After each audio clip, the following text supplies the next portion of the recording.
Hey everyone. So we've had so many interviews that we've done, hundreds, with alleged people who've said they were twin flames. Now, some of them clearly were, and some of them clearly were not.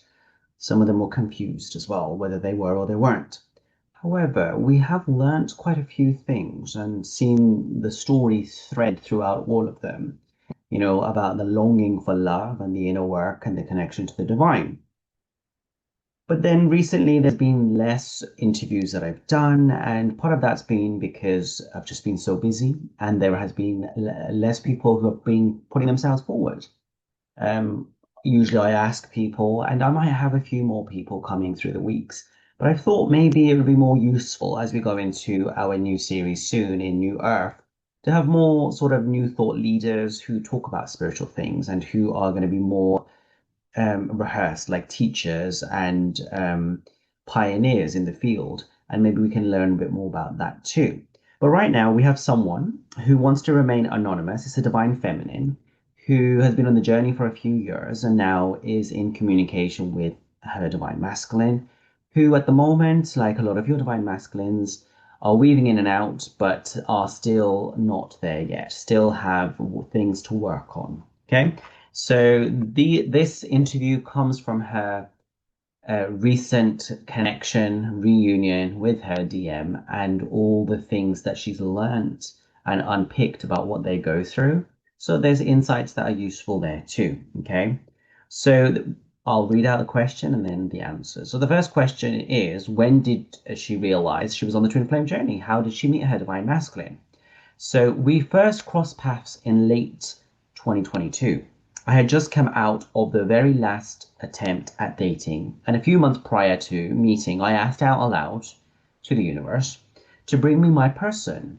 Now, that's something that perhaps is resonant with a lot of you. It definitely resonates with me because I was the same. It was an online setting. It was among many others as well. Everything started as a normal friendship. I was crushing on someone else at the time, but he just hit it off strong.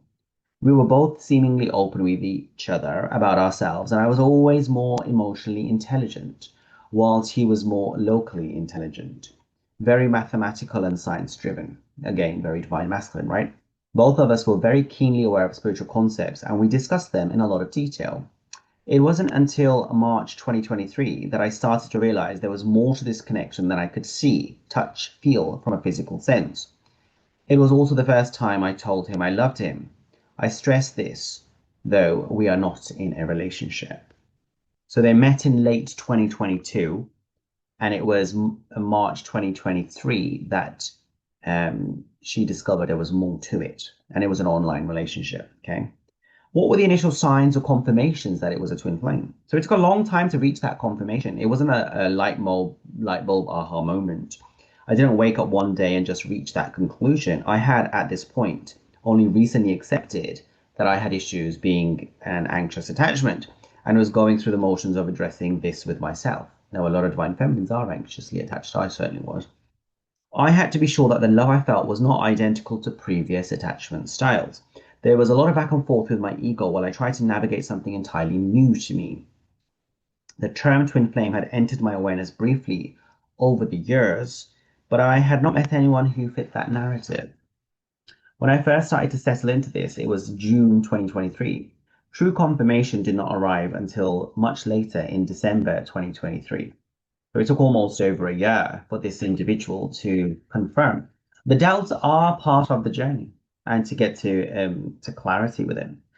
How did the separation happen? What were the biggest emotional challenges? The first time this occurred was in August 2023. Things were spiraling long before this. Telling him I loved him was a trigger, and I could sense something was just not sitting right in the connection anymore. When we spoke on video, I could see the evidence of a man struggling internally. Externally, he blamed work and other such stresses. Admitting to mental and emotional weaknesses was just not an option, and if I had to close to the truth, he would intentionally mislead. Sorry, admitting to mental and emotional weaknesses was not an option, and if I hit too close to the truth, he would intentionally mislead. He would draw an unpretty picture of himself to keep anyone from getting too close to his inner child. Like an automatic defense system, he would be honest, but not honest at the same time. Separation occurred after 3 months of this kind of back and forth. We were not kind to each other, much less ourselves, and this could not continue. The biggest, kindest thing I could do was to extend for us to have no contact. So she asked for it because they were having trouble. How do you differentiate this connection from any other past soulmate or karmic ones? Again, this took time. I stress it does take time. No one wakes up one day without any doubts. I agree. It's completely normal to doubt. There was a lot of ego to shed to get to the confirmation. I had to know without possible doubt that I was not simply attaching myself, as this was historically my sort of way of doing things, my MO. My coping mechanism when it came to romantic rejection was to attach myself to another, move on quite quickly from the previous. Straight after separation, I started to go out with my sister, meet new people, and essentially let go of my social anxiety. In this time, I did attract interest, and some of these prospects were lovely men.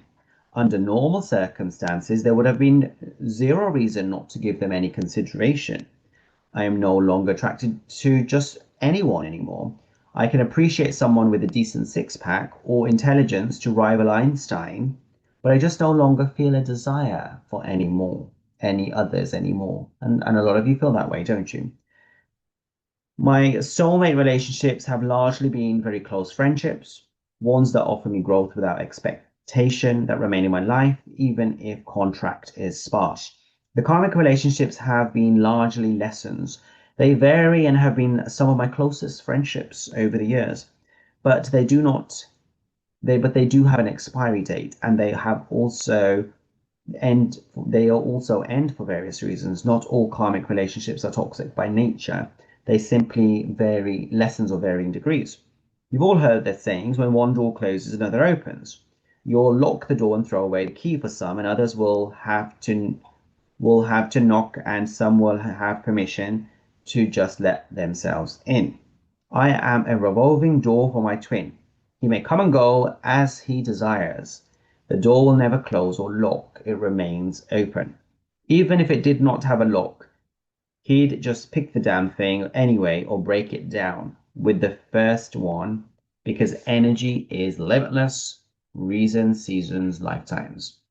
So she found it difficult to get into other connections. And then when I asked about the soulmate or the karmic, I don't know if it's a relationship setting because she talked about them just being friends. Yeah. Well, she said soulmate relationships, but the karmic, she talked about karmic relationships too, and that she stayed friends with them, which is quite interesting.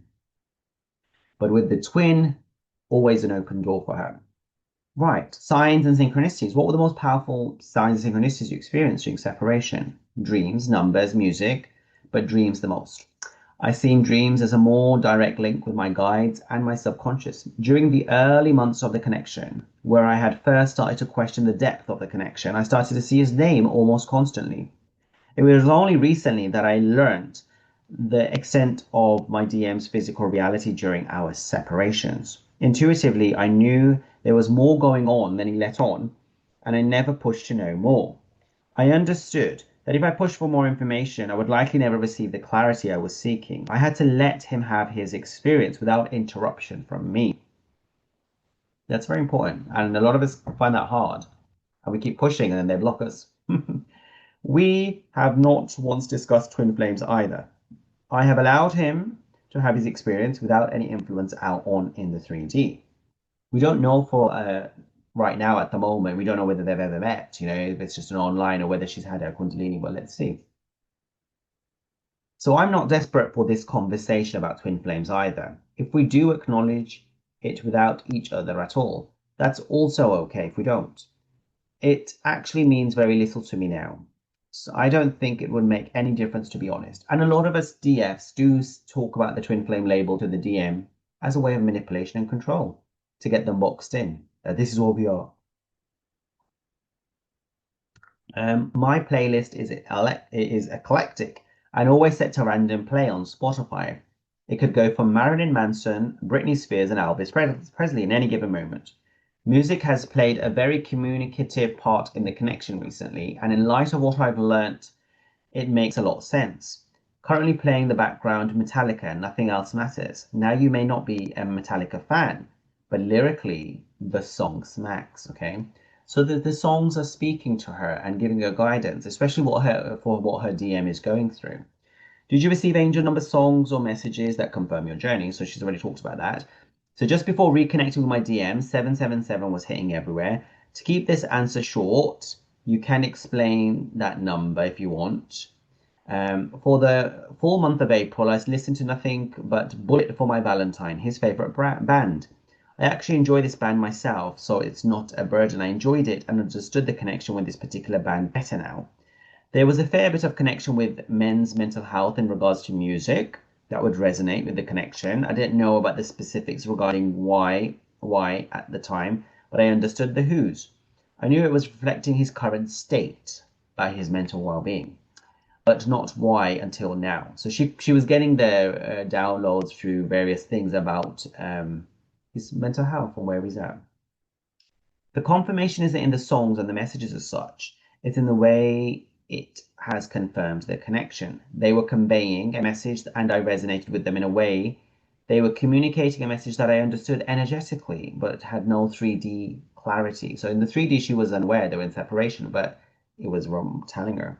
All the messages are going to be present as code, and it's up to us to decipher. So a few examples she's going to give of recent synchronicities. So she's had, I think it's all songs, Imagine Dragons by Wrecked, Alex Warren with Jelly Roll Bloodline, Falling in Reverse, The Drug in Me Is You Reimagined. I actually shared this one with him in the early stages. Falling in Reverse, Popular Monster, Trading Yesterday, Banned, anything from them. How has telepathy played a role? Can you describe moments when you felt direct, energetic, or telepathic connection with your DM? So most will understand telepathy as something that you see in the media or reading books. But if only it was that simple, describing it would be a walk in the park. In my experience, telepathy feels more like a thought that comes from the back of your mind. You may be questioning something, and suddenly this thought comes in the voice of your twin and in a pattern of communication that you recognize from the 3D experience and leaves you feeling something within. The earliest recollection I have with this was before separation, and I was overthinking something shocking when his voice popped into my head and said, "You're being a daft whatever." We are very open and do not take offense when they say things to each other. Okay. Have you had any dreams about your twin flame? She talks about this, but anything that's prophetic or like has a real meaning to it. Yeah, both. In fact, dreams are multi-layered in their meaning. For most part, my twin has either not shown up with a face or they're wearing face of another. Very interesting. I've had those dreams too, especially recently. Sometimes your twin will come in another form, but you feel the energy.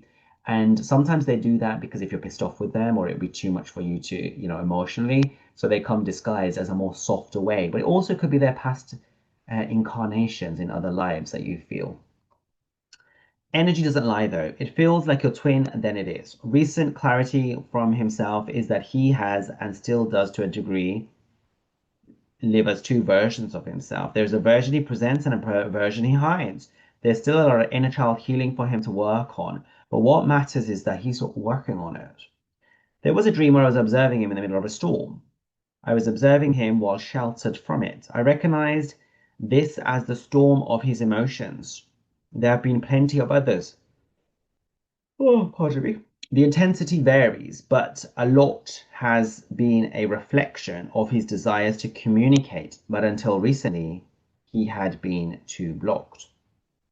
It is important to remember that unless you have 3D clarity, you need to view your dreams from a multi-layered perspective. Take your time to understand that there is likely more than one message being conveyed. As I type this, Imagine Dragons Wrecked started playing. So I have no idea about these songs that she listens to, but you might do, okay? What is the experience in the 5D connection? How does that help you to understand the 3D? So it's been a beautiful experience. Despite the ugliness that it accompanies it, I rarely think about my experience with it, to be honest. It's become so much part of me that I no longer see it as separate. I just let myself be. I don't recall much of the past versions of myself as I've forgiven and integrated them into who I am now. I'm no longer conditional with myself. Everyone deserves to feel love, and that may be controversial to some, but I completely understand why. Yes, I believe everyone deserves to be forgiven and loved and to become better. they choose, but they have to become better, right? They can't just carry on being bad. All right. I have learned that it's okay to show someone kindness and compassion without commending someone for an action I do not align with. Yeah. Right or wrong, good and bad are subjective terms. There you go. I understand that the worst of humanity also has their experiences with the worst of humanity.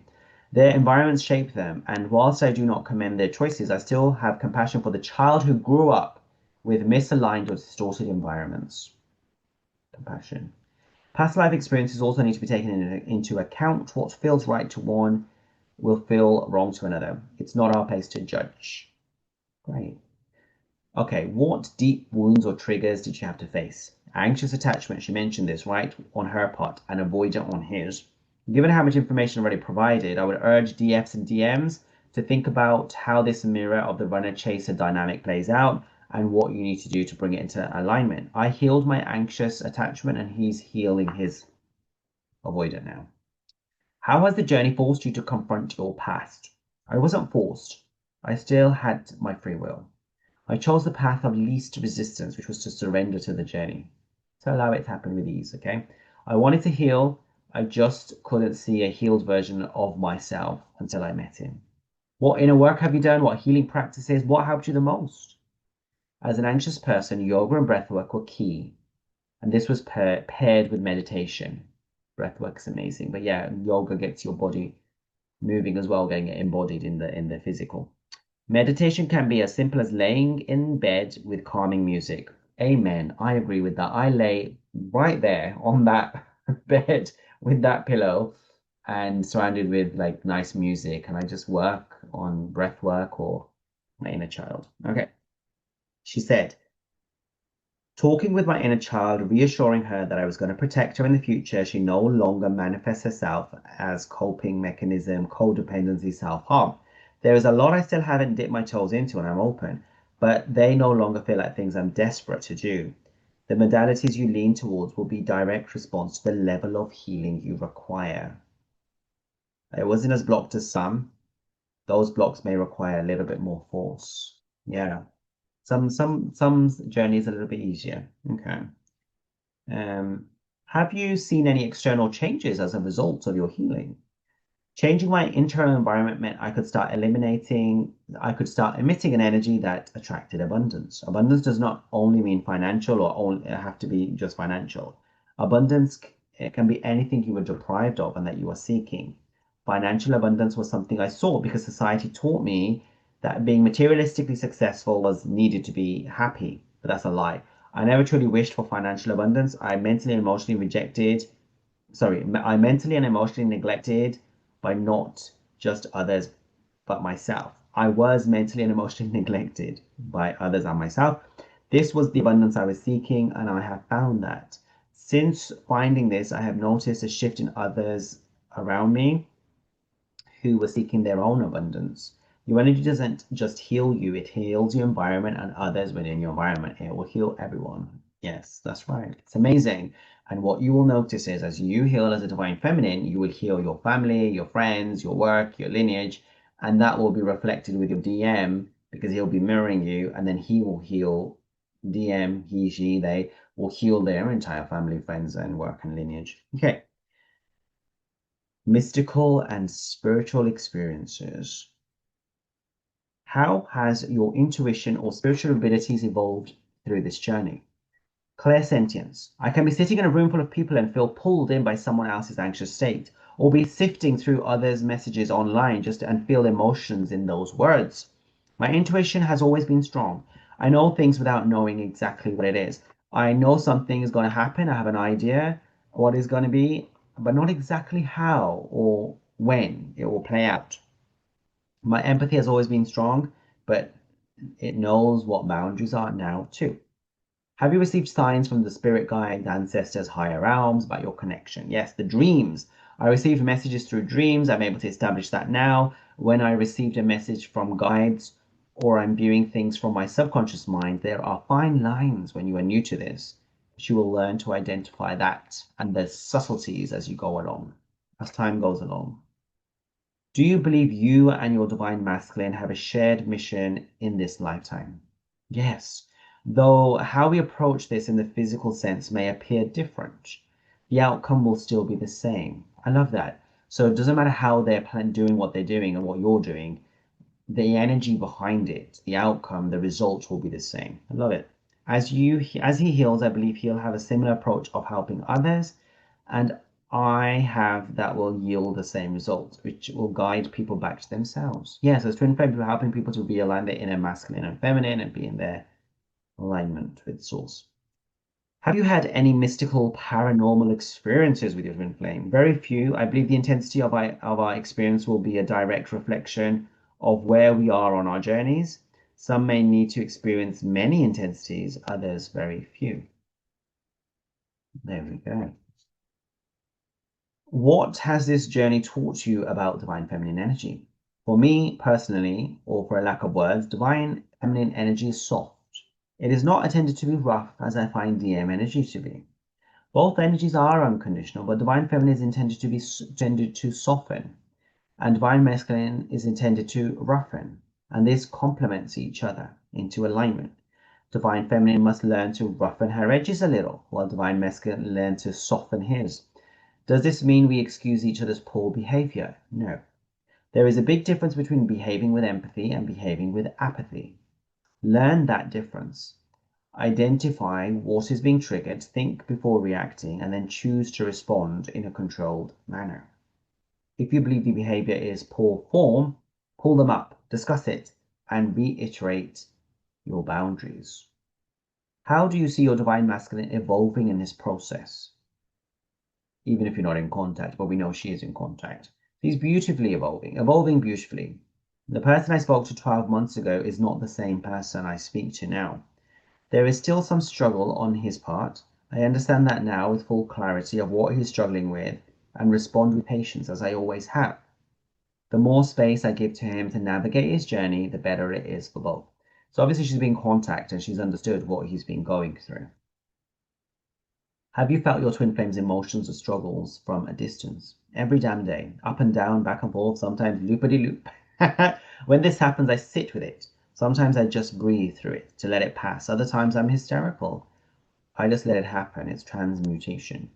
Do you believe union is inevitable, or the journey more about personal ascension and spirituality? Both. However, union will happen pending ascension, so ascension will happen first. If you want union to occur, do your inner work. Your twin will not do it for you. Manifest your union through inner work.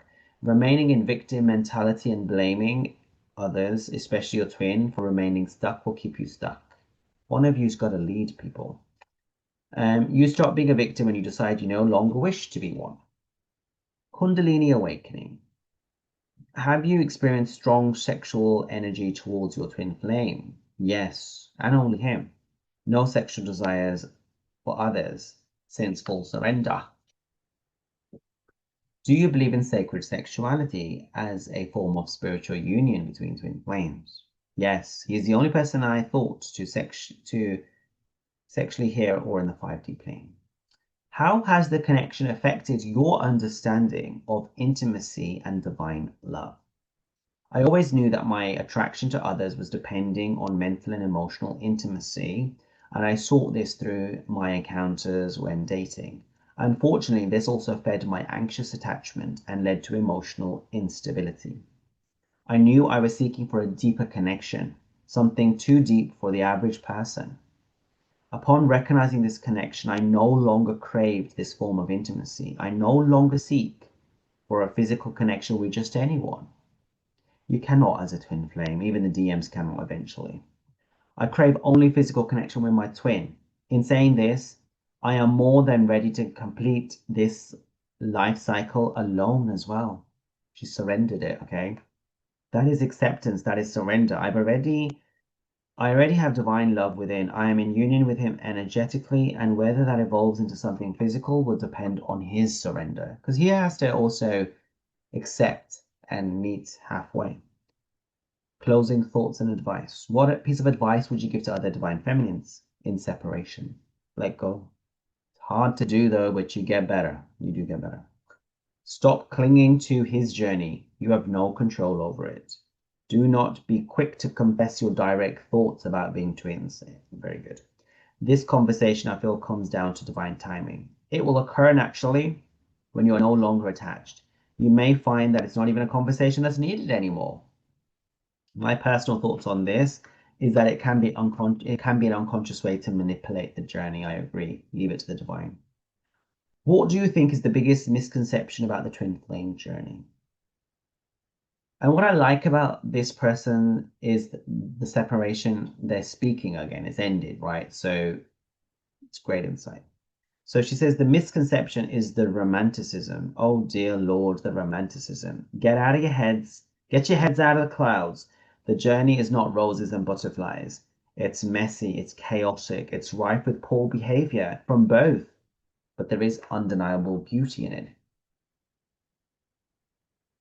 And if you're not a twin flame, you won't understand this. I mean, I did a post a while back about why twin flames hurt each other, and people are writing comments that don't follow and don't understand the journey and saying no, and if you love someone, it does you don't hurt each other, and this is narcissistic and blah blah blah. I mean, everyone somehow or the other hurts each other by knowingly or unknowingly, right? And hurt people. So only twin flames can understand this. Is there anything you'd like to say to your divine masculine if he was listening? I'm always, I always have been with you. I will never leave you. You will not be abandoned. We are in this together, like Tom and Jerry, but not running and chasing. I wish to expand this to all DMs out there who follow this page and have listened to this live. You are seen and you are heard. Please do not be afraid to lean on those who love and care for you. Speak up when things are rough and allow yourself the grace to heal. So that was the end of the interview. Perhaps zipped through that quite fast. But what we learned from that is the DMs do return and they do have a challenging time in separation and they are going through their own awakening. And it takes a while sometimes, but she trusted her intuition and did her inner work. And she's surrendering. Well, she has surrendered actually. And she's okay whether she's with him or not. And she hasn't rejected him. She's accepted everything about him and the journey. And that is true surrender, you know. It's not detaching per se. It's about accepting and trusting and letting whatever's going to happen happen. So right now we're going through a phase where the DMs are going through a lot right now. And in the next couple of months until next year, March, April, there will be a lot of unions and a lot of people coming together. It's very important that we stay balanced and not react. And I'll do a live tomorrow, which will talk about how to manage and deal with your unions. Now, if you do want to be interviewed, let me know. And if you do have any insights or thoughts about New Earth, 5D Earth, and that mission we have and purpose, and you'd rather talk about that, then definitely get in touch. And if you are a teacher, a leader, which as divine feminines and masculines, you will be divine masculines, and you have purpose that you're doing, get in touch. I'd love to interview you on your mission work. But for now, we will end this interview and thank all those who have come before, twin flame or not, confused or sure, all part of the journey, all part of the family of souls. We're here to do good work on earth. And we stay in that energy of unconditional love and acceptance with non-judgment. Take care. Be brave. You can do it. Bye.